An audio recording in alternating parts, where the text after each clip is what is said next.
2005 second years, second administrative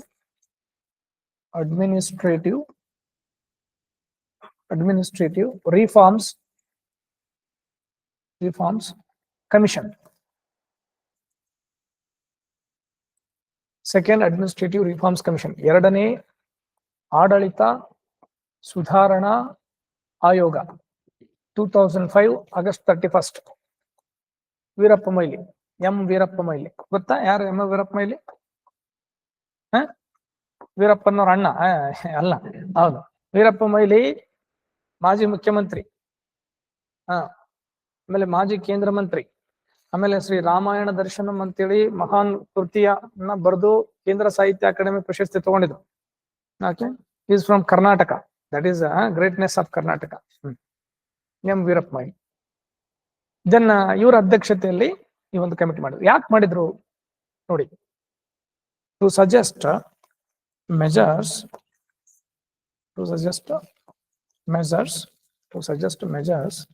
proactive, efficient, sustainable, and to suggest measures to achieve proactive, efficient, sustainable, and accountable governance at the all levels of governments of the country. governments of the country.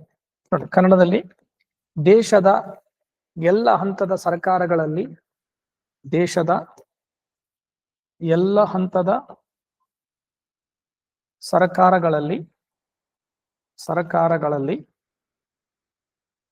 ಕ್ರಿಯಾಶೀಲ,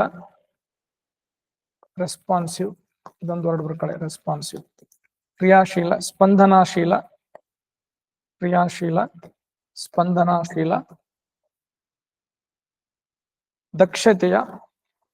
ದಕ್ಷ, ಸುಸ್ಥಿರ ಹಾಗೂ ಹೊಣೆಗಾರಿಕೆಯ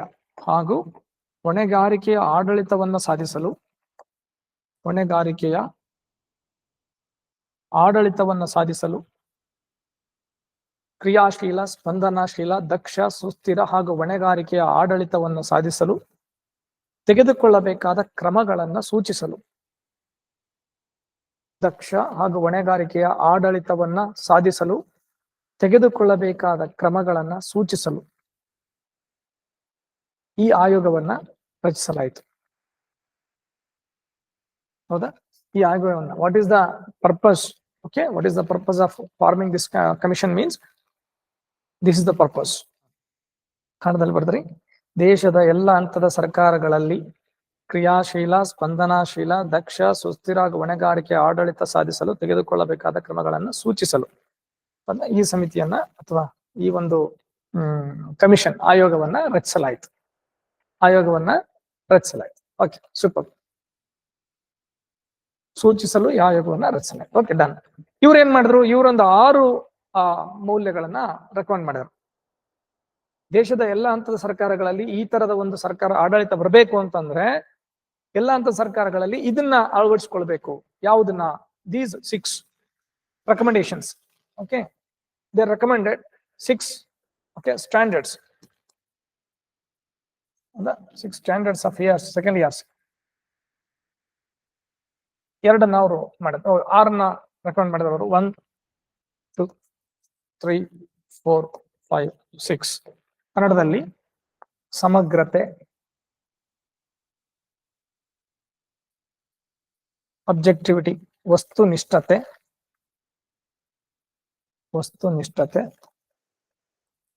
ಮೂರನೇದು empathy, ಪರಾನುಭೂತಿ ಅಥವಾ ತದೇಹಾತ್ಮತೆ. ಪರಾನುಭೂತಿ ಬೇರೆ, ಆಷಾಢಭೂತಿ ಬೇರೆ. ಇಂಪಾರ್ಷಿಟಿ, ನಾನ್ ಪಾರ್ಟಿಷನ್ಶಿಪ್ ಅಂದ್ರೇನು? ನಿಷ್ಪಕ್ಷಪಾತತೆ ಮತ್ತು ರಾಜಕೀಯ ನಿರಪೇಕ್ಷತೆ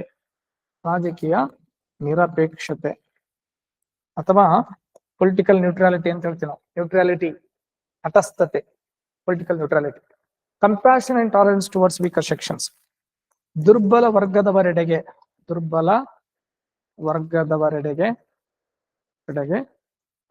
ಅನುಕಂಪ ಮತ್ತು ಸಹಿಷ್ಣುತೆ. ಎಲ್ಲ ಪಾಯಿಂಟ್ಸ್ ಇಂಪಾರ್ಟೆಂಟ್.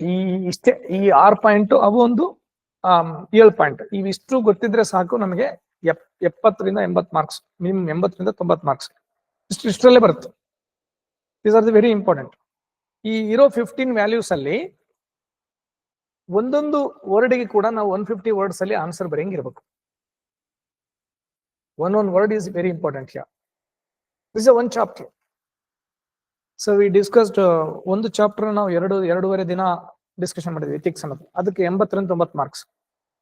ಇದು ಒಂದೂವರೆ ದಿನ ಆಗುತ್ತೆ. Topics are very less, but it has 80 to 90 marks. Okay, we will expect 80 to 90 marks questions from this chapter. Okay, right. So compassion and tolerance towards weaker sections, dedication to public service. Now there is a comparative study we can do now. What is comparative? What kind of values are recommended in UK and what kind of values are recommended in India? ನೋಡಿ, ಏನಿದು ಹೇಳು? Selflessness,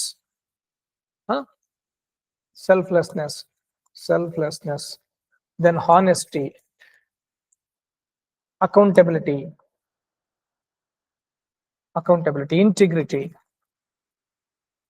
integrity, leadership, openness, objectivity. Yes, very good, objectivity. Now tell me, why these kind of values are required in UK? Why these kind of values are required in India? Why these kind of values are not recommended in UK? Why these are not copied as it is in India? UK ನಲ್ಲಿ ಹೌದಾ, ಅಲ್ಲಿ service ಮಾಡ್ತಕ್ಕಂಥ public ಸರ್ವೆಂಟ್ಸ್ಗೆ ಈ ಮೌಲ್ಯಗಳು ಯಾಕಿರ್ಬೇಕು? ಭಾರತದಲ್ಲಿರುವಂತವ್ರು ಈ ಮೌಲ್ಯಗಳು ಯಾಕಿರ್ಬೇಕು? ಯಾಕೆ ಇದನ್ನೇ ಕಂಪ್ಲೀಟ್ ಆಗಿ ಕಾಪಿ ಮಾಡಬಾರ್ದಾಗಿತ್ತು? ಇವೆಲ್ಲ ವ್ಯಕ್ತಿಗಳಿಗಿರ್ಬೇಕು. ಅದೇ ಈಗ ನಾವು UK ನಲ್ಲಿ, ಲಿಸನ್, ಹಲೋ, ಪ್ರಶ್ನೆ ಕ್ಲಿಯರ್. UK ನಲ್ಲಿ ಪಬ್ಲಿಕ್ ಸರ್ವಿಸ್ ಮಾಡ್ತಕ್ಕಂಥವ್ರಿಗೆ ಈ ಮೌಲ್ಯಗಳಿರ್ಬೇಕು, ಭಾರತದಲ್ಲಿ ಸರ್ವಿಸ್ ಮಾಡ್ತಕ್ಕಂಥವ್ರಿಗೆ ಈ ಮೌಲ್ಯಗಳಿರ್ಬೇಕಂತ ಹೇಳಿದ್ರು. ಯಾಕೆ ಈ ಮೌಲ್ಯಗಳು UK ನಲ್ಲಿ ಸರ್ವಿಸ್ ಮಾಡೋರಿಗೆ ಇರಬಾರ್ದಾ? ಇವು ಕೆಟ್ಟವಾ? ಈ ಮೌಲ್ಯಗಳ ಅಗತ್ಯತೆ ಭಾರತದಲ್ಲಿ ಯಾಕಿತ್ತು? ಇವನ್ನೇ ಕಾಪಿ ಮಾಡಿದ್ರೆ ಸಾಕಾಗಿತ್ತು. ಎಕ್ಸಲೆಂಟ್. ಅಲ್ಲಿ ಸಾಕ್ಷರತೆ ಕಡಿಮೆ ಇದೆ. ಇಲ್ಲಿ ಕಡಿಮೆ ಇದೆನಾ? ಇಲ್ಲಿ ಕಡಿಮೆ ಇದೆನಾ? ನಮ್ದು ಕಡಿಮೆ ಇದೆ. ನಮ್ದು ಒಪ್ಕೋಬೇಕು, ಹೌದಲ್ಲ? ನಮ್ದು ಕಡಿಮೆ ಇದೆ. ಇಲಿಟ್ರಸಿ, ವೆರಿ ಗುಡ್, ಸೂಪರ್. ಇಲಿಟ್ರಸಿ ಕಡಿಮೆ ಇದೆನಾ? ಇಲಿಟ್ರಸಿ ಜಾಸ್ತಿ ಇದೆನಾ? ಜಾಸ್ತಿ ಇದೆ, ವೆರಿ ಗುಡ್, ಸೂಪರ್. ಮತ್ತೆ ಭ್ರಷ್ಟಾಚಾರ, diversity, excellent, very good, diversity ಇದೆ. ನಿನ್ನೆ ನೀವು ಆಬ್ಸೆಂಟ್ ಇದ್ರಿ, ಹೌದಲ್ರಿ? ರೈಟ್, ಡೈವರ್ಸಿಟಿ ಜಾಸ್ತಿ ಇದೆ ಇಂಡಿಯಾದಲ್ಲಿ. ಇಲ್ಲಿ ಈ ಡೈವರ್ಸಿಟಿ ಇಲ್ಲ, ವೆರಿ ಗುಡ್, ಸೂಪರ್. ಮತ್ತೆ ಭ್ರಷ್ಟಾಚಾರ ನಮ್ಮಲ್ಲಿ ಜಾಸ್ತಿ ಇದೆ. ಇಲ್ಲಿ ಭ್ರಷ್ಟಾಚಾರನೇ ಇಲ್ವಾ? ಇವ್ರೇನ್ ಹಂಗೆ? ಡೆವಲಪ್ಮೆಂಟ್ ಇದೆ, ಎಕ್ಸಲೆಂಟ್, ವೆರಿ ಗುಡ್. ಇಲ್ಲಿ ಡೆವಲಪ್ಮೆಂಟ್ ಇದೆ, ಇಲ್ಲಿ ಇದೆ. ಇನ್ನ ಹಾಕತ್ತದ. It's developing country. ಡೆವಲಪಿಂಗ್, ಇದು ಡೆವಲಪ್ಡ್, ಇದು ಹೌದಲ್ರಿ? Developed, very good, super. So because of that we require these kind of values. Very good. What's is diversity? Okay, ಹಲವಾರು ಜಾತಿಗಳಿದಾವೆ, ವೆರಿ ಗುಡ್, ಸೂಪರ್. ಮತ್ತೆ ಹಲವಾರು ಸಂಸ್ಕೃತಿಗಳು, ಜಾತಿಗಳು, ಧರ್ಮಗಳು, ನಮ್ಮಲ್ಲಿ ಭಾಷೆಗಳು, ಹೌದಲ್ರಿ? ಕಸ್ಟಮ್ಸ್, ಟ್ರೆಡಿಷನ್ಸ್ ಡಿಫರೆಂಟ್ ಇದೆ, ಬಟ್ ಇಲ್ಲಿ ಇಲ್ಲ. Okay, done. ಹಾಗಾಗಿ ಇಲ್ಲಿ ಏನಂದ್ರೆ weaker sections are more in India. Okay, there are no weaker sections in England. Okay, it is completely developed. ಅಲ್ಲಿ ಏನಪ್ಪಾ ಪಬ್ಲಿಕ್ ಸರ್ವೆಂಟ್ಸ್ ಕೆಲಸ ಏನಪ್ಪಾ ಅಂತಂದ್ರೆ, ನೋಡಿ, ಲಾ ಅಂಡ್ ಆರ್ಡರ್ ಮೇಂಟೈನ್ ಮಾಡೋದು, ಟ್ಯಾಕ್ಸ್ ಕಲೆಕ್ಷನ್ ಮಾಡೋದು ಅಷ್ಟೇ.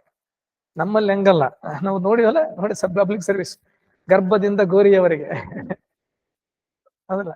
ಗರ್ಭದಿಂದ ಗೋರಿಯವರೆಗೆ ಗವರ್ಮೆಂಟ್ ಎಲ್ಲವನ್ನು ಕೂಡ ಮಾಡಿಕೊಡ್ಬೇಕು. ದಟ್ ಈಸ್ ಕಾಲ್ಡ್ ಆಸ್ ನಮ್ದು. ನಮಗೆ ನೋಡ್ರಿ, ಹುಟ್ಟಿದ ಮಗುವಿಗೆ 9 ಅಲ್ಲ 10 ಸ್ಕೀಮ್ ಇದಾವೆ. ಅವನಿಗೆಲ್ಲ ವ್ಯಾಕ್ಸಿನೇಷನ್ ಗವರ್ಮೆಂಟ್ ಹಾಕ್ಬೇಕು, ಚುಚ್ಚುಮದ್ದು ಹಾಕ್ಬೇಕು, ಇಂಜೆಕ್ಷನ್ ಮಾಡ್ಬೇಕು, ಲಸಿಕೆ ಹಾಕ್ಬೇಕು, ಎಲ್ಲ ಸರ್ಕಾರನೇ ಮಾಡ್ಬೇಕು. ಬಟ್ ಈ ಒಂದು ಪರಿಸ್ಥಿತಿ ಇಂಗ್ಲೆಂಡ್ ನಲ್ಲಿ ಇಲ್ಲ. ಇಂಗ್ಲೆಂಡ್ ನಲ್ಲಿ ಏನಿದೆ, ಅಲ್ಲಿ ಪಬ್ಲಿಕ್ ಸರ್ವೆಂಟ್ ಆದಂತವನಿಗೆ ಇಷ್ಟು ವರ್ಸಟೈಲ್ ರೋಲ್ ಇಲ್ಲ. Is not going to play this kind of versatile role. So because of that, these kind of values are not required in England, but these are the values which are required in India. More than that, these are the values are required. ಅದಕ್ಕಿಂತ ಹೆಚ್ಚಾಗಿ ಈ ಮೌಲ್ಯಗಳು ಇಂಡಿಯಾದಲ್ಲಿ ಅವಶ್ಯಕತೆ ತುಂಬಾ ಇದೆ. ಯಾಕೆ ಇಲ್ಲಿ ಭಾರತದಲ್ಲಿ ಇವತ್ತಿಗೂ ಕೂಡ ಬಡತನ ಇದೆ, ಹಸಿವಿದೆ. ಅದಕ್ಕೆ ನೋಡಿ, ಹಸಿವು ಮುಕ್ತ ಕರ್ನಾಟಕ ಮಾಡ್ಬೇಕಂತೇಳಿ ಏನ್ ಮಾಡ್ರ, ಅನ್ನಭಾಗ್ಯ ಯೋಜನೆ ತಗೊಂಡ್ರು, ಹೌದಲ್ಲ? ಹಂಗರ್ ಫ್ರೀ ಸ್ಟೇಟ್ ಅಂತ ಮಾಡ್ಬೇಕಂತೇಳಿ. ನಮ್ಮಲ್ಲಿ ಇನ್ನೂ ಕೂಡ ಶೌಚಾಲಯಗಳು ಯೂಸ್ ಮಾಡ್ತಾ ಇಲ್ಲ. ಅಂದ್ರೆ ನಮ್ಮ ದೇಶದಲ್ಲಿ ಇನ್ನೂ ಕೂಡ India has not become open defecation free. ನಮ್ಮಲ್ಲಿ ಒಂದು ಲಿಟ್ರಸಿ ಕಡಿಮೆ ಇದೆ, ಇನ್ನೊಂದು ಕಡೆ ಅವೇರ್ನೆಸ್ ಕಡಿಮೆ ಇದೆ, ಇನ್ನೊಂದು ಕಡೆ ಉದ್ಯೋಗ ಇಲ್ಲ. ನೋಡಿ, ತುಂಬಾ ಸಮಸ್ಯೆಗಳಿದಾವೆ. ಹಂಗಾಗಿ ಇಲ್ಲಿ ಅಧಿಕಾರಿಗಳಿಗೆ ಏನ್ ಬೇಕು ಅಂತಂದ್ರೆ empathy is required.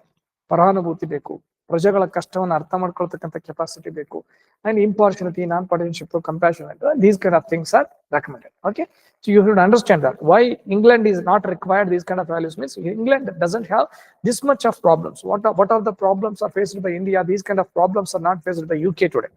There are problems, alli kuda problems ide, but those are the different kind of problems. Okay, ಅಲ್ಲಿ ಬಡತನ ಇದೆ. ಅಲ್ಲಿ ಬಡತನ ಅಂದ್ರೆ ಎಂತದಪ್ಪ? ಬಡತನ ಅಂತಂದ್ರೆ ಏನು? ನಮ್ಮಲ್ಲಿ ತಿನ್ನಕ್ ಕೂಳಿಲ್ಲ ಅಂದ್ರೆ ಬಡತನ ಅಂತೀವಿ. ಅವರು ನೋಡ್ರಿ, ಅವರಿಗೆ ಬ್ಯಾಂಕ್ ಬ್ಯಾಲೆನ್ಸ್ ಇಲ್ಲ ಅಂತಂದ್ರೆ ಅಥವಾ ಬೇರೆ ಬೇರೆ ರೀತಿಯಲ್ಲಿ ಫೆಸಿಲಿಟೀಸ್ ಇಲ್ಲ ಅಂತಂದ್ರೆ then that is called as poverty. ಹೌದಾ? ಅಲ್ಲಿ ನಮ್ಮನ್ನ ಹಳ್ಳಿಗಳಿಗೆ, ಅಲ್ಲಿನ ಹಳ್ಳಿಗಳಿಗೆ, ನಮ್ಮಲ್ಲಿನ ರೋಡ್ಗಳಿಗೆ, ಅಲ್ಲಿನ ರೋಡ್ಗಳಿಗೆ, ನಮ್ಮಲ್ಲಿ ಯೂನಿವರ್ಸಿಟಿಗಳಿಗೆ, ಅಲ್ಲಿಗೆ ಬಹಳ ವ್ಯತ್ಯಾಸ ಇದೆ. ಸೊ ಹಾಗಾಗಿ ಏನಾಗಿದೆ ಇವತ್ತು ಆ UK ನಲ್ಲಿ ಎಂಪತಿ ಬೇಕಾಗಿಲ್ಲ. ಓಕೆ, ಡೆಡಿಕೇಶನ್, ಆಮೇಲೆ ಕಂಪ್ಯಾಷನ್ ಬೇಕಾಗಿಲ್ಲ. ಆಮೇಲೆ ನಮ್ಮಲ್ಲಿ ಪೊಲಿಟಿಕಲ್ ಇಂಟರ್ವೆನ್ಷನ್ ತುಂಬಾ ಇದೆ. ಪಬ್ಲಿಕ್ ಸರ್ವಿಸ್ ಅಂತಂದ್ರೆ ಫಸ್ಟ್ ಪೊಲಿಟಿಷಿಯನ್ಸ್ ನೆನಪಾಗ್ತಾರೆ ನಮ್ಗೆ. ಹಂಗಾಗಿ ಇಂಪಾರ್ಷಿಯಾಲಿಟಿ ಬೇಕು, ನಾನ್ ಪಾರ್ಟಿಷನ್ಶಿಪ್ ಬೇಕು. ಅಲ್ಲಿ ಅದು ಇಂಟರ್ವೆನ್ಷನ್ ಕಡಿಮೆ ಇದೆ. ಅಲ್ಲಿ ಪ್ರಧಾನಮಂತ್ರಿ ಆದವನೇ ಮತ್ತೆ ಮುಗಿದ ನಂತರ ಜಾಬಿಗೆ ಸೇರ್ಕೋಣ ಹೋಗಿ. ಹೌದ್ರಿ, ಅಮೆರಿಕದಲ್ಲಿ ಪ್ರಧಾನಮಂತ್ರಿ ಆದವನು ಮತ್ತೆ ಹೋಗಿ ಕಂಪ್ನಿ ಕೆಲ್ಸಕ್ಕೆ ಹೋಗ್ತಿದ್ದಾನೆ.